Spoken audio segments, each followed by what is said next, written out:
And we find our government's a little nasty on occasion. Hello, Peter. Yeah, times. Hello, President Trump. Government's a little bit nasty, Peter. You haven't noticed that. You've had a charmed life, right? You tell me. Very charmed. I think you've had a charmed life. I think what I'll do, if you don't mind, numbers have just come out which are rather extraordinary, and I thought I'd play a tape of one of the people who I've respected over the years, from Joe Kiernan and Rick Santelli. This just came out, and we'll just play that for a second. Personal income is up 0.8%. That is almost triple the expectations. I'll tell you that the income numbers, really, for the first 4 months of the year, they're stellar. They're really stellar. I mean, I could go back and look at the first 4 months of many different years. Really, very strong numbers, and you're right. This administration is criticized for just about everything under the sun. I've never, ever in my lifetime had glimpses into the politics of an administration in the form of transparency like this one. Why don't we be, give credit where credit is due? Income really shooting up. Rick, I also thought everybody was going to get one last order of imports that were going to be tariffed, and they were loading up on things. How the hell they already fix the trade, or not fix it, but to cut it in half? That's crazy. So there wasn't a lot of front loading of things that they needed before the tariffs hit. Yeah, I'll tell you what, it really does call into question some of the conventional wisdoms. And, it's going to be interesting to see what happens next month when we get this number, or we see some of the other numbers like current accounts, see how they fared. Because I don't know, I've been watching these numbers a long time. I don't think I've ever seen the trade deficit cut in half in 1 month. Not bad. Right? Not bad. Come on, guys.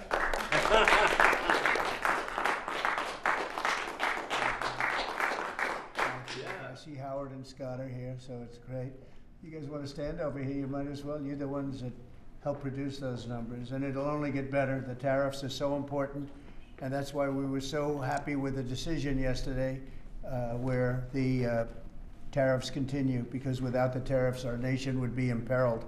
We would really be imperiled. I think I can say that with great surety, Scott and Howard. And so we were very happy to get that decision, that big decision yesterday. And today it's about a man named Elon, and he's one of the greatest business leaders and innovators the world has ever produced. He stepped forward to put his very great talents into the service of our nation, and we appreciate it. And I just want to say that Elon has worked tirelessly helping lead the most sweeping and consequential government reform program in generations. And the kinds of things that he's found and his people have found. He's brought a group of very smart people in, and they found things that are pretty unbelievable.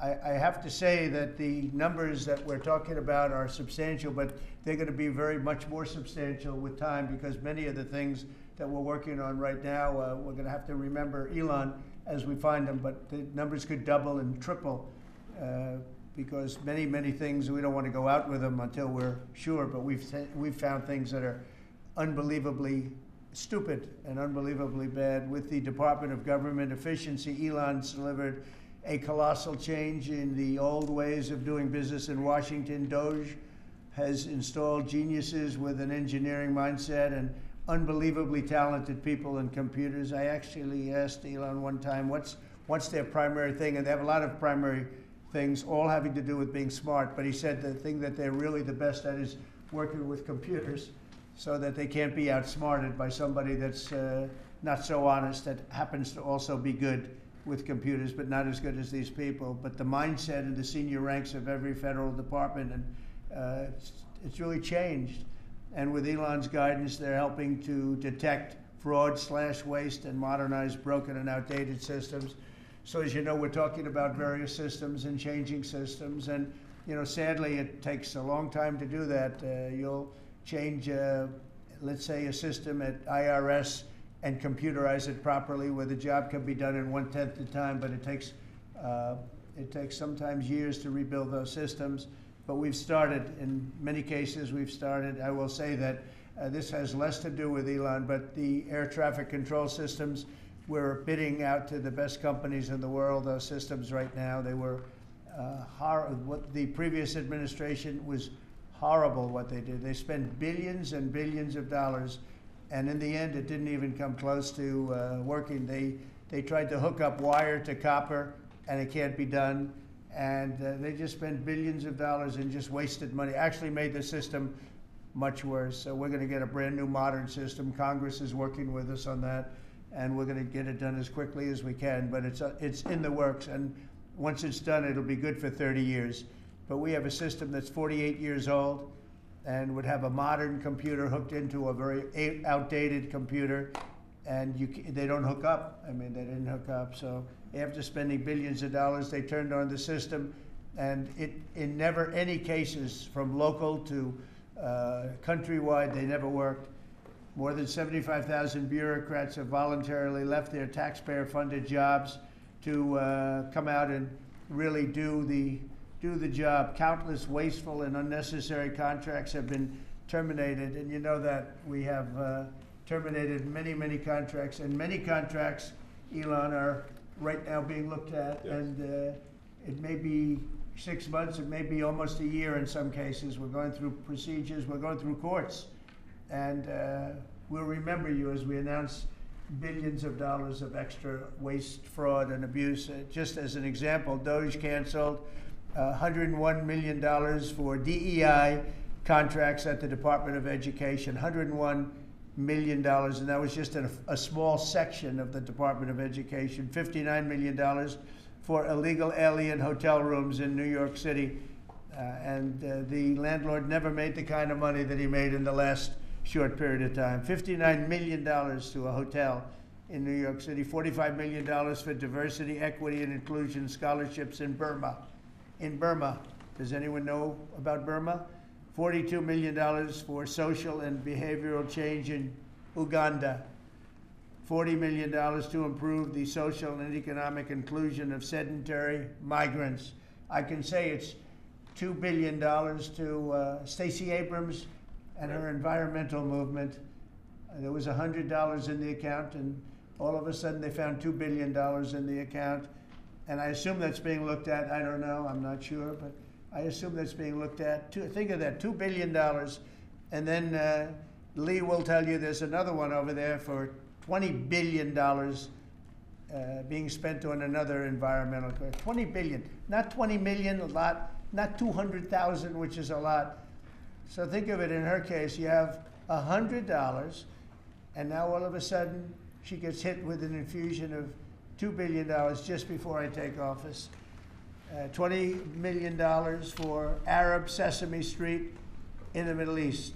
Nobody knows what that's all about. Nobody's been able to find it. $8 million for making mice transgender. So they spent $8 million on making mice transgender. And those are better than many of the others. I could sit here all day and read things just like that, but we have other things to do. So it's much, much more than just that. We're totally committed to making the DOGE cuts permanent and stopping much more of the waste in the months to come. We want to get our great, big, beautiful bill finished and done. After that, we put some of this into the bill, but most of it's going to come later. We're going to have it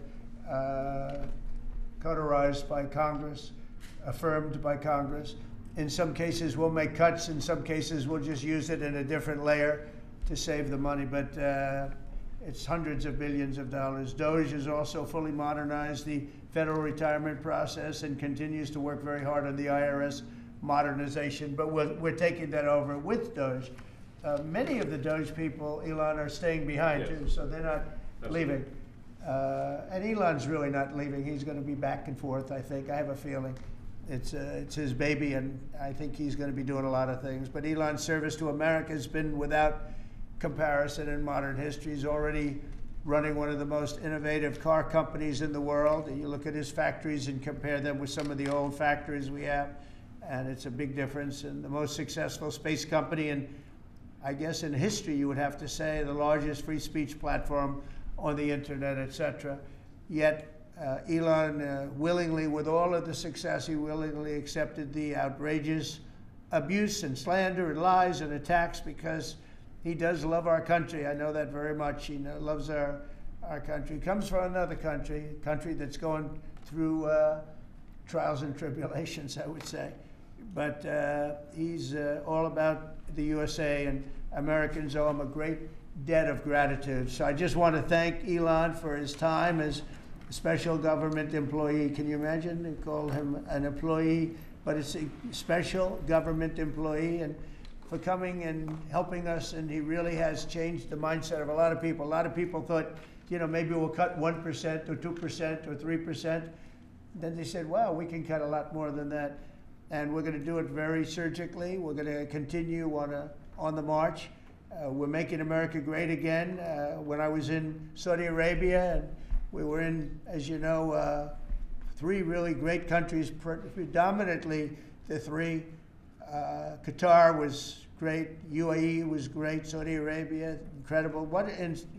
Like such an incredible experience to be in those 3 countries. But the Crown Prince of Saudi Arabia, and I must tell you, the leaders, the great leaders of the other 2 that we just mentioned, they all said the same thing, that the United States is the hottest country right now anywhere in the world. And 6 months ago, we thought it was dead. It was like a dead country.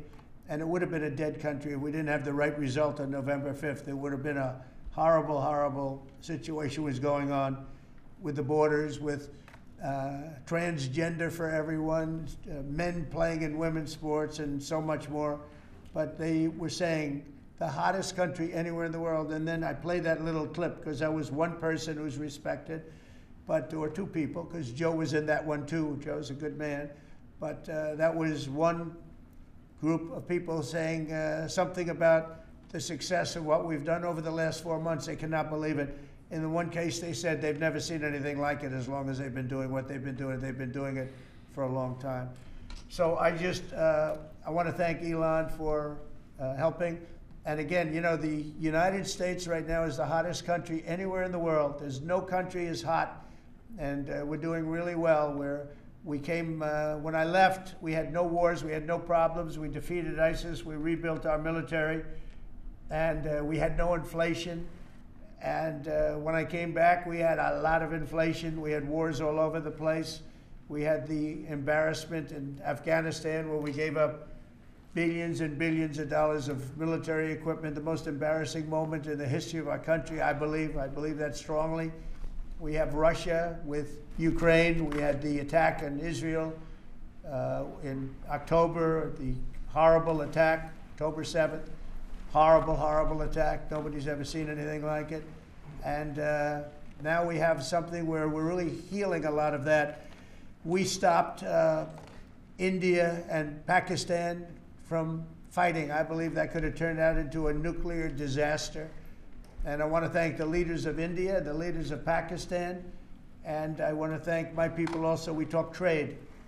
And we said we can't trade with people that are shooting at each other and potentially using nuclear weapons.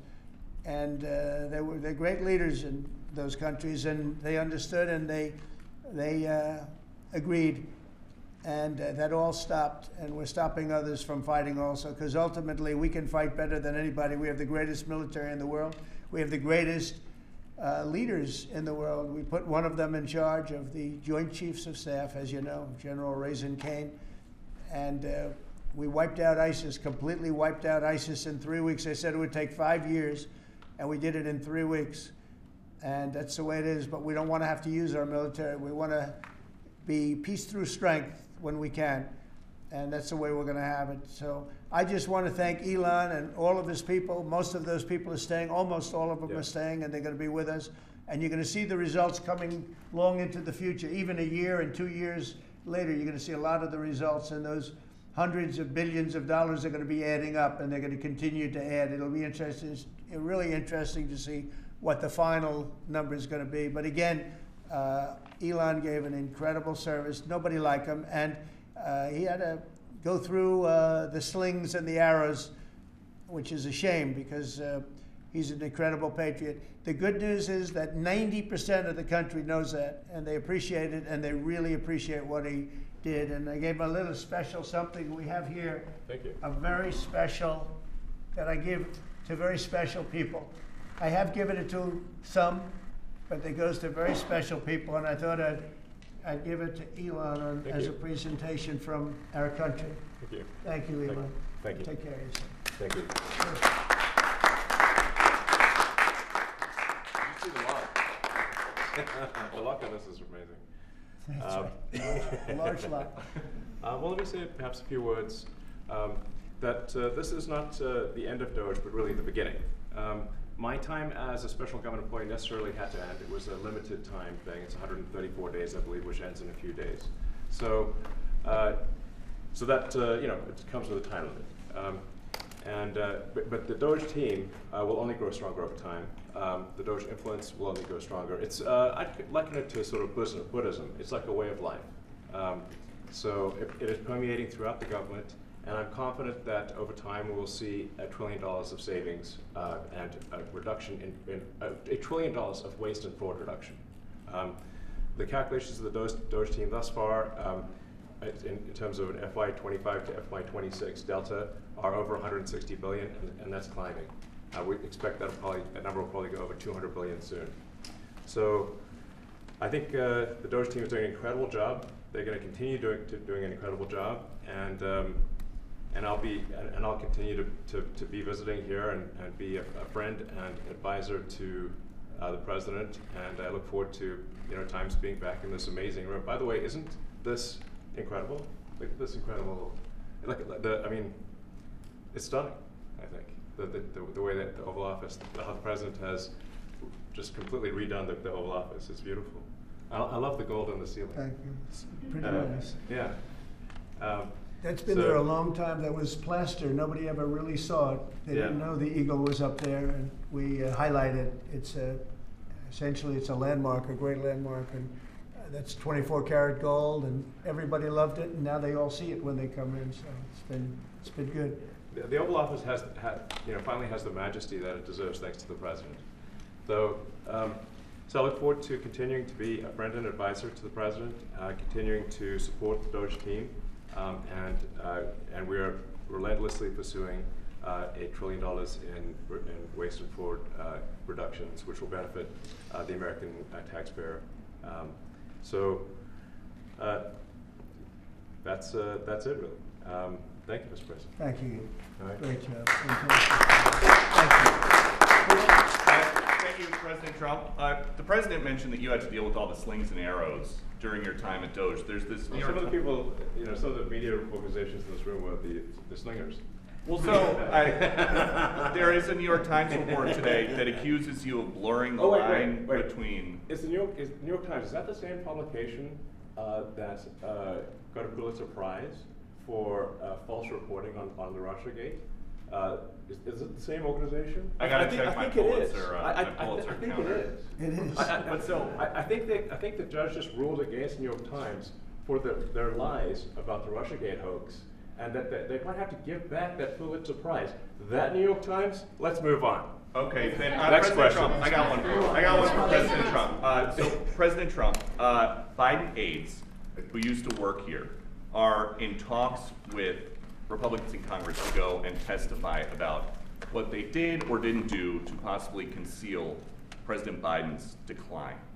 Do you think that Dr. Jill Biden should also have to come in and testify about what she did or didn't do? Well, I hate the concept of it. It's the wife of a man who was going through a lot of problems, and everybody that dealt with him understood that. And I guess it came out during the debate loud and clear. That was the biggest signal of all. They have to do what's right. The country was there was a lot of dishonesty in the election, as you know, 2020. That's been now caught. People understand it was a rigged election. And when you go further out, when you see the auto pen, I mean, I think the auto pen is going to become one of the great scandals of all time, because you have somebody operating it or a number of people operating. Because I knew Joe Biden. Joe Biden wasn't in favor of opening up borders, letting 21 million people into this from prisons and mental institutions and gang members. He wasn't into that at all. And who signed these orders, proclamations, and all of the different things that he signed that set our country so far back, that was so bad for our country. With the auto pen, how would it work? Like, we're in the Oval Office right now. If there was a group of rogue staffers that work for you who wanted to advance a bill or an executive order without your knowledge, how could they do it? How do they go Well, behind it's very hard the because president's I'd back? read your newspapers or your media the next day and I'd say, well, I didn't approve that, and I would find it. I mean, they wouldn't get away with it for long because I'd say, I never signed that. Who the hell signed that? Auto pens, to me, are used to sign letters to people because we get, I think they said 20,000 letters a week. And you like to be able, when somebody takes the time to write a letter, it's nice to sort of write back. And auto pens are meant for that. Auto pens are not meant to sign major proclamations or tax cuts or borders, anything having to do with the border, which is so important. And if it happened on my watch, I would be able to see it because the next day or sooner I'd be reading about something that I knew nothing about and who the hell signed this. So I almost never use the auto pen. In fact, yesterday I was signing about 81, I think it was 81 proclamations and statements to people that I think should be signed by us. I think when you write letters to foreign dignitaries or presidents or prime ministers, you should be signing those letters, not done with auto pens. I understand he signed almost everything with an auto pen. It's a very dangerous thing. It really means you're not president. Whoever operated the auto pen, and we think we know who that is, and it was actually more than one person, but that's not what the presidency is all about. I hardly use the auto pen. Mr. Musk, the tariffs on China, you said that they violated the agreement with the U.S. Well, they did. They violated a big part of the agreement we made. You know, if you read that whole statement, I was very nice to them. I helped them because they were in trouble with the stoppage of a massive amount of business. But I'm sure that I'll speak to President Xi and hopefully we'll work that out. But yeah, there's a violation of the agreement. Yeah, please. Mr. Mr. President, can you give us an update to the latest ceasefire agreement that Israel has agreed to, but Hamas still considering?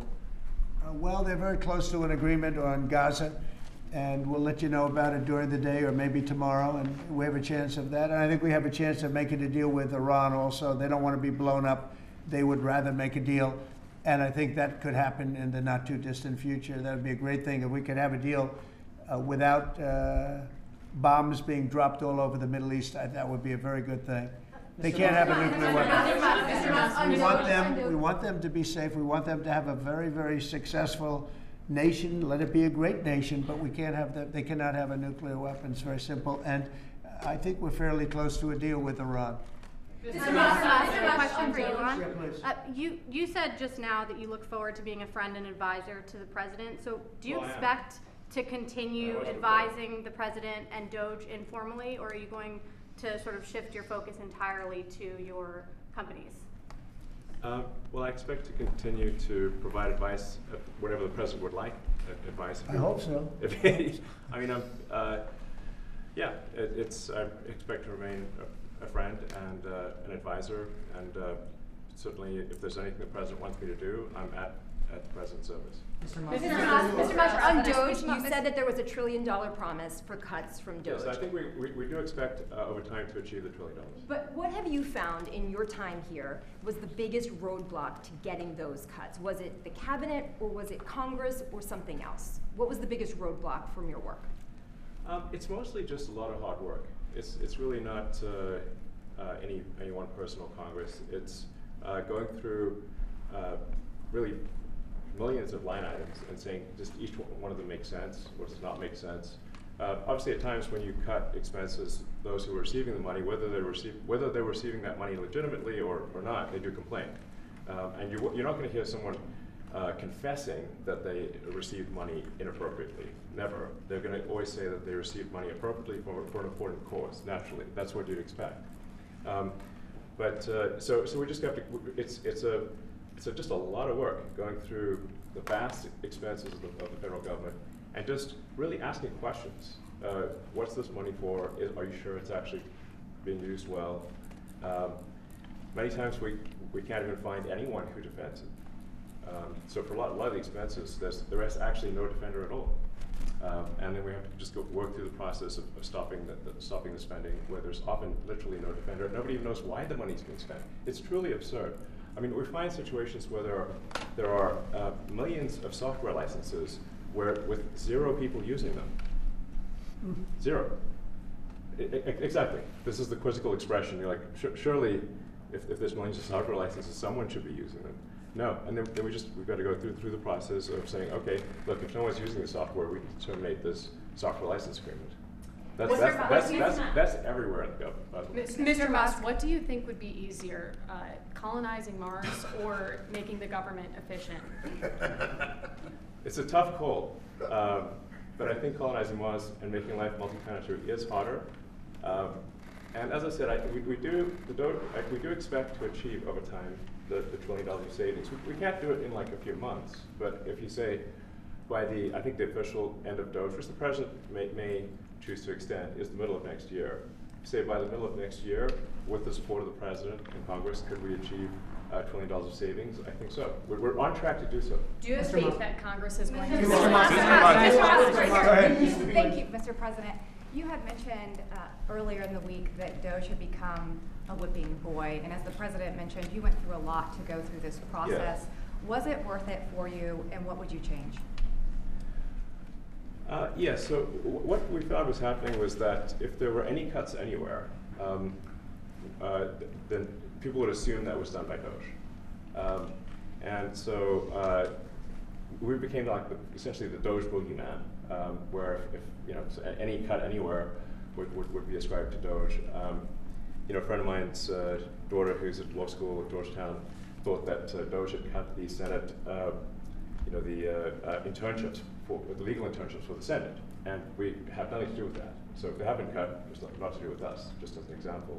So, it just became a bit ridiculous where any cut anywhere was somehow Doge, including things that made no sense, and we would agree made no sense. There are many things that occur in the government because it's the banal evil of bureaucracy. It's sort of the frankly largely uncaring nature of bureaucracy.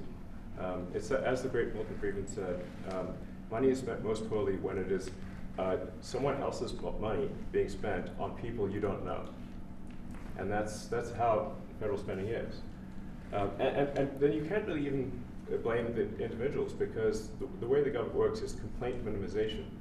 So when you do try to, when someone within the government tries to stop money being spent, there's usually someone that complains. And then their manager will say it's not worth the trouble, just pay it anyway. That happens over and over again. So was it Mr. Musk? I think it was an important thing. I think it was a necessary thing, and I think it will have a good effect in the future. Thank you, President Trump. This week there was a video on board a plane that showed the First Lady of France slapping her husband, Emmanuel Macron. Do you have any world leader to world leader marital advice on the phone? Make sure the door remains closed. That was not good. Yes. No, I spoke to him, and he's fine too. They're fine. They're two really good people. I know them very well, and I don't know what that was all about, but I know them very well, and they're fine. What do you think about this Democratic Party plan to avoid being swept in every battleground state again by spending $20 million to study how to speak to American men? Well, they spent 2.8 billion. We spent 1.5. We spent much less. We spent about half of what they spent, and at the end they were $28 million short. They had to be. They spent 2.8 billion. It's a lot, but they couldn't get 28 million at the end, and now they want to spend. I read that they want to spend money to learn how to talk. That's fake. You don't want to be fake. You shouldn't have to hire consultants to say what America needs, because then the consultants should be running the deal, not them. But I read that they want to spend a lot of money in each state. So we won all 7 swing states, 7 out of 7. We won a lot more than that. We won the popular vote. We won everything, and they want to spend money to find out what they did wrong. And I mean, I could tell you what they did wrong. I could tell you every one of their programs. When they say men playing in women's sports, I would say that's not a winner. When they say transgender for everybody, I think that's not a winner. When they say open borders so the entire world's population of criminals can pour into our country, I don't think that's a winner. I mean, I just gave them that for free. but I don't know if they'll change their ways. I see them all the time. I see people that I know in Congress, Democrats, they're trying to justify some of the things I just said. You can't justify them. They're, you know, I always hear they're 80-20 issues. I say they're not 80-20, they're 97-3. They might be 99-1. They're not 80-20. They wish they were 80-20. And they're wasting a lot of money if they're going to continue with that nonsense. And this one's a little bit more of a page 6 question, but back when you hosted The Apprentice, you mentioned once in 2012 that Diddy was a good friend of yours back then. He has since found himself in some very serious legal trouble. Yeah, that's true. Would you ever consider pardoning him? Well, nobody's asked. You had to be the one to ask, Peter, but nobody's asked. But I know people are thinking about it. I know they're thinking about it.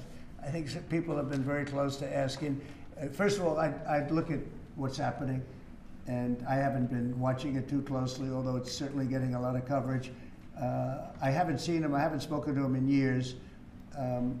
He used to really like me a lot, but I think when I ran for politics, he sort of, that relationship busted up from what I read. I don't know. He didn't tell me that, but I'd read some little bit nasty statements in the paper all of a sudden. You know, it's different. You become a much different person when you run for politics and you do what's right. I could do other things, and I'm sure he'd like me, and I'm sure other people would like me, but it wouldn't be as good for our country. As we said, our country's doing really well because of what we're doing. So I can't, it's not a popularity contest. So, I don't know, I would certainly look at the facts. If I think somebody was mistreated, whether they like me or don't like me, it wouldn't have any impact on me. Mr. President, the Big Beautiful Bill, would you like to see the Senate build in some support for your tariffs on the Big Beautiful Bill, or should that be a standalone bill? I have great support on the tariffs. I mean, I was so honored that we got that ridiculous stay lifted, because that would have taken away presidential power. It would have taken away everything that was granted by the founders. It would have been a terrible thing. And it would have, most importantly, would have left us vulnerable. We have a lot of countries that use tariffs on us and use them viciously, actually, viciously.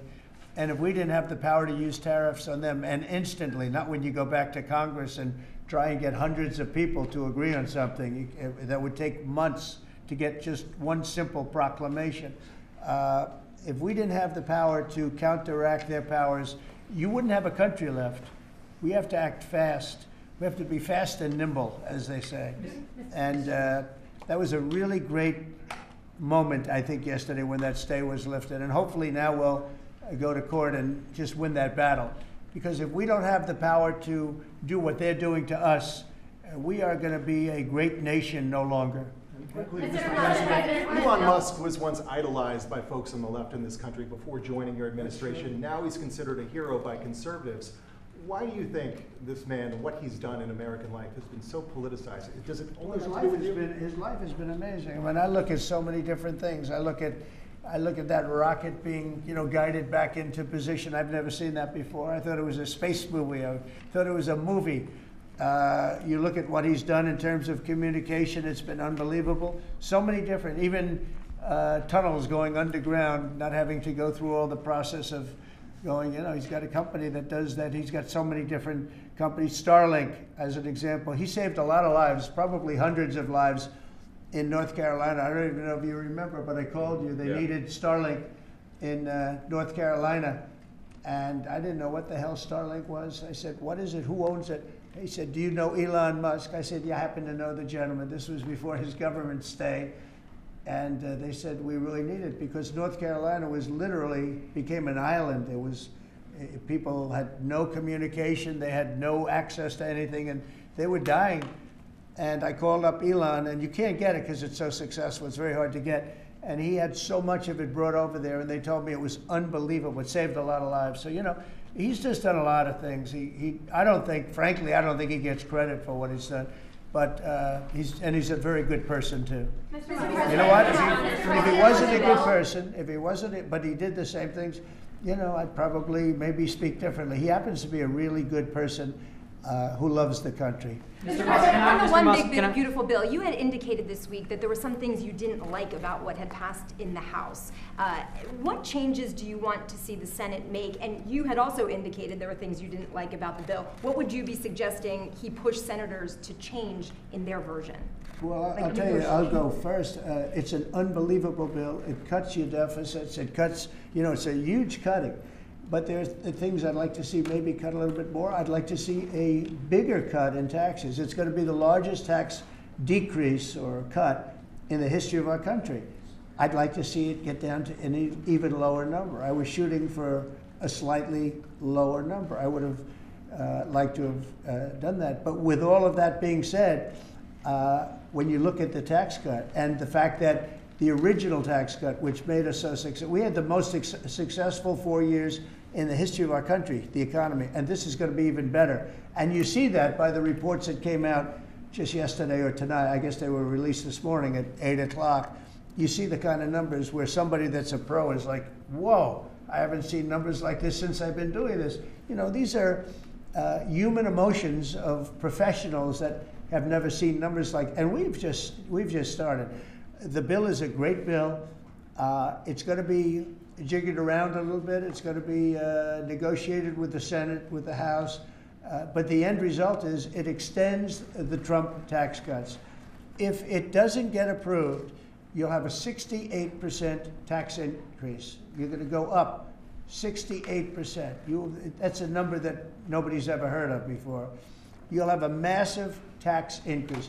If it does get approved, you'll have a large tax cut, the largest we've ever had. When you add the past tax cuts that we got you, the Trump tax, they call them the Trump tax cuts.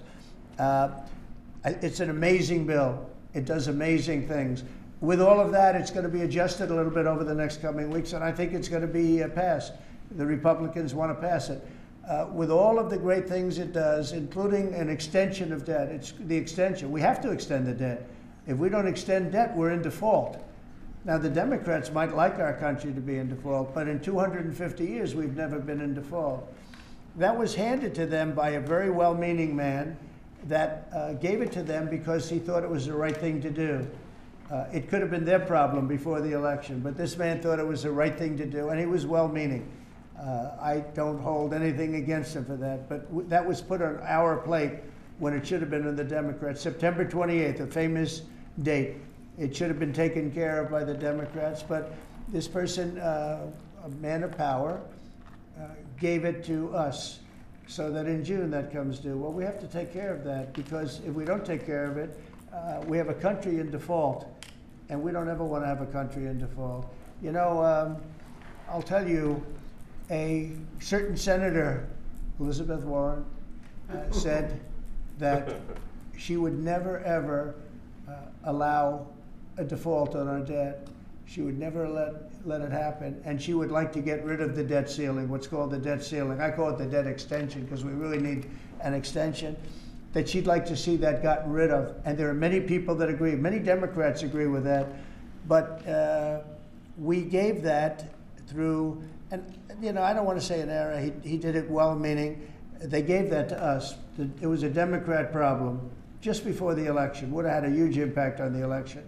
And to our benefit, we won anyway, but to our benefit. But felt that really for the good of the country, we should extend that. But Elizabeth Warren and various other people would like to see that, her whole career she wanted to see it terminated, gotten rid of, not being voted on every 5 years or 10 years. And the reason was because it's so catastrophic for our country. And I always agreed with her. That was one thing I agreed with her on. Now, I haven't spoken to her, but I would say that if you asked her that question now, she'd say, no, it's their problem. But it's a very unfortunate situation. It's a very unfair situation. And she happened to be right on that. It should be gotten rid of, or it should simply be extended. But that's one of the things that gets taken care of in this bill. That automatically gets extended for a 4-year period, and it should be. But I agree with Elizabeth Warren on that. I think you should get rid of it. It's too catastrophic. What message do you like to send to international students? Are they still welcomed to study in the United States? And one question for Mr. Musk. To students? Well, we want to have great students here. We just don't want students that are causing trouble. We want to have students. I want to have foreign students. I think Harvard, it's close to 31%. That's a lot. Our country's given $5 billion plus to Harvard over a short period of time. Nobody knew that. We found that out. I wouldn't say that was a Doge thing, but we found that out over a period of time. That was sort of a Trump thing. We ended up in litigation for other reasons because they're very anti-Semitic. And in finding out and in going through the books, we found out that the country gave them $5 billion plus, much more than that actually. And we're having it out with them, and let's see what happens. I think we have a very good, well, it's a very sad case. It's a case we win. We can't lose that case because we have the right to make grants. We're not going to make any grants like that. But I don't think Harvard's been acting very nicely. I think Columbia wants to get to the bottom of the problem. They've acted very well. And there are other institutions too that are acting, but Harvard's trying to be a big shot. And all that happens is every 3 days we find another $100 million that was given. 2 days ago we found $200 million more. The money's given to them like gravy. I'd like to see the money go to trade schools, where people learn how to fix motors and engines, where people learn how to build rocket ships, because you know somebody has to build those rocket ships. Yeah. And I'd like to see trade schools set up, because you could take $5 billion plus hundreds of billions more, which is what's spent, and you could have the greatest trade school system anywhere in the world. And that's what we need to build his rockets and robots and things that he's doing, and to build lots of other things. And you know, I went to school with people. In some cases, they weren't good students, but they could fix the engine of a car better than anybody I've ever seen. They could take it apart blindfolded. They had an ability at that. And they did very well. They made a lot of money. You know, it's a very skilled job. It's great. But I'd like to see a lot of money going into trade schools. I've always felt that. And we probably found our pot of gold, and that's what's been wasted at places like Harvard. And the money's been wasted. Yeah, please. Yeah, well, I wanted to ask quickly, Mr. Musk, what is your eye okay? What happened to your eye? I noticed there's a bruise there. Well, it wasn't. I wasn't anywhere near France, so. But. What does that mean? No, I didn't notice his eye. First Lady of France. I didn't notice. Yeah, no, I was just horsing around with little X, and I said, "Go ahead, punch me in the face," and he did. Turns out, even a 5-year-old punching you in the face actually does. That was X that did? Yeah. X could do it. If you knew X, I was with his mom right now. But I didn't really feel much at the time, and then I guess it bruises up. But I was just horsing around with the kids. I didn't notice it actually. President Trump, I got one. I know that you try to stay pretty neutral because not your war, but as and by the way, not my war. I just want to solve the problem for people. This was not a war that was going to happen if I were president. Right, and so not your war, but as you try to fix it, and as you survey this hellscape of the Ukrainian front lines, it's horrible. And you and your team deal with a very stubborn Vladimir Putin. Yeah. Do you and Zelensky. Yeah. But do you look at this very conflict stubborn Zelensky too. any differently now? Like, do you look at this and see Putin as the good guy or the bad guy? So I've known him very well, and I went through a lot of things with him because Russia was, you know, the Russia hoax turned out to be a total hoax. New York Times, they got a Pulitzer Prize. They have to give back the Pulitzer Prize. That's my lawsuit, and they're doing very poorly in that lawsuit. But you know, they wrote stories about how it was true and it was false, and you know, a lot of Washington Post also. I have gotten to see things that I was very surprised at. Rockets being shot into cities like Kiev during a negotiation that I felt was maybe very close to ending. We were going to solve a problem, and then all of a sudden rockets got shot into a couple of cities and people died. I saw things that I was surprised at, and I don't like being surprised. So I'm very disappointed in that way. With that being said, I'd like to see it end. 5,000 people, I think the number's even more than that, but 5,000 people a week are being killed.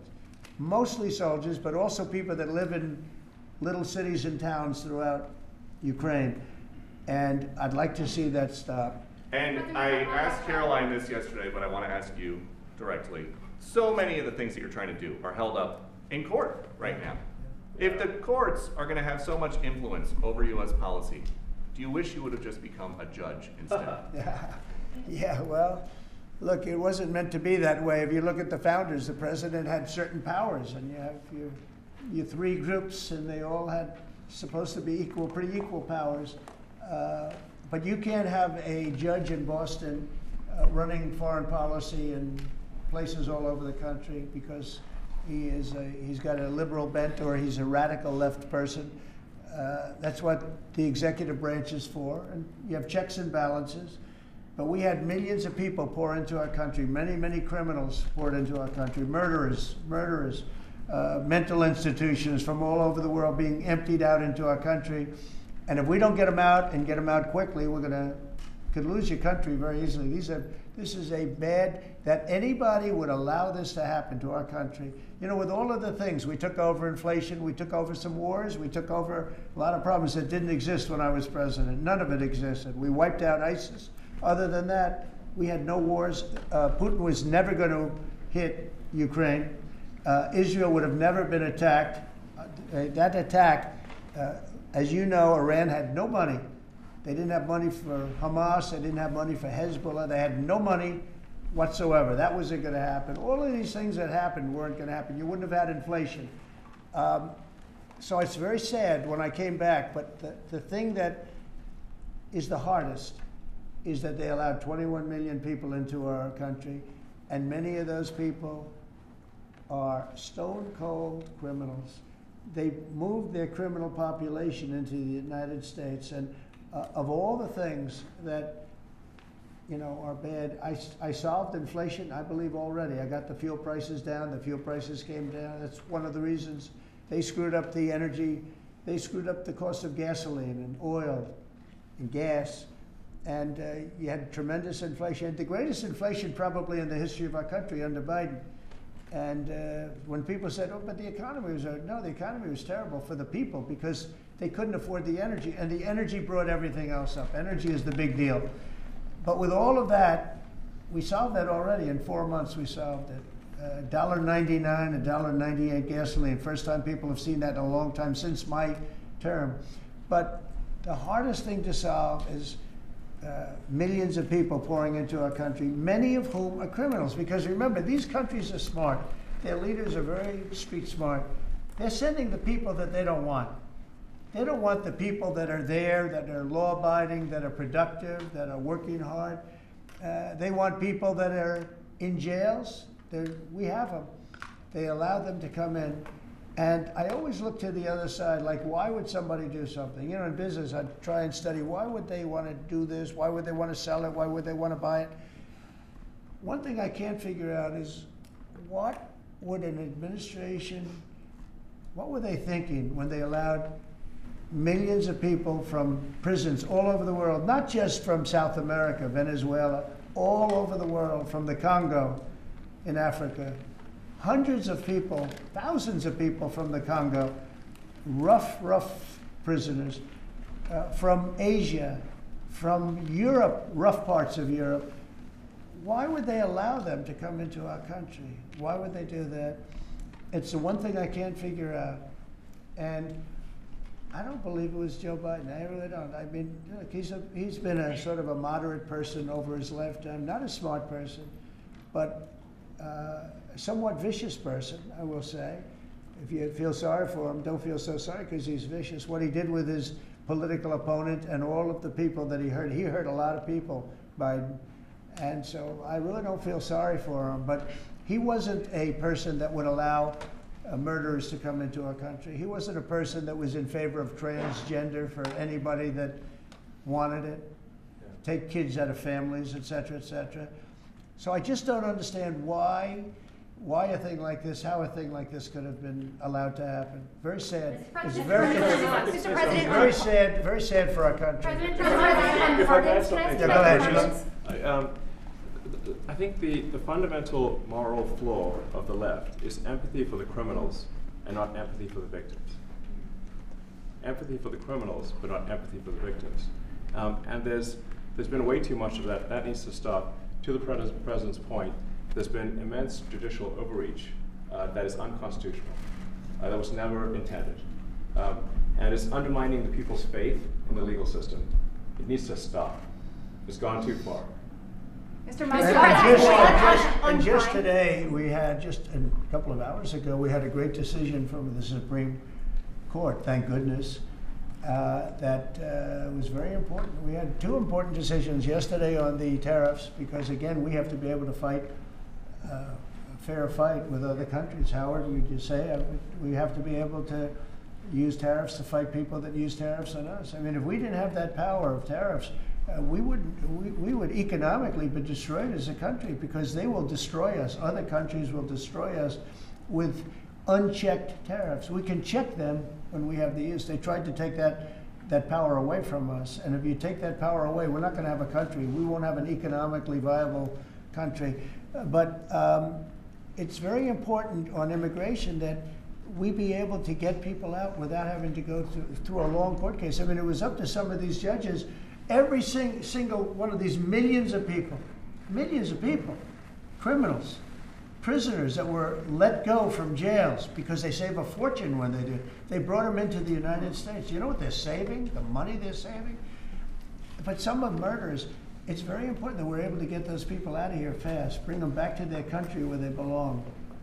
And those countries take them, because if they don't take them, they have to go through the wrath of the United States, and they take them. But we have judges that don't want that to happen, and it's a terrible thing.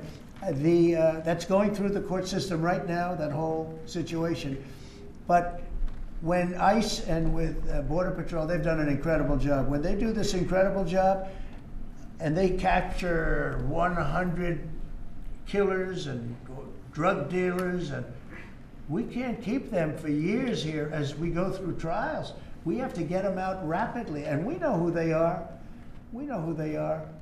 And we're very careful about who they are, but we have to get them out rapidly, or again, we're not going to have a country. Okay? Mr. President, on your pardons, Are Mr. you President? concerned that tariff may also affect companies like Tesla, which has parts manufactured abroad?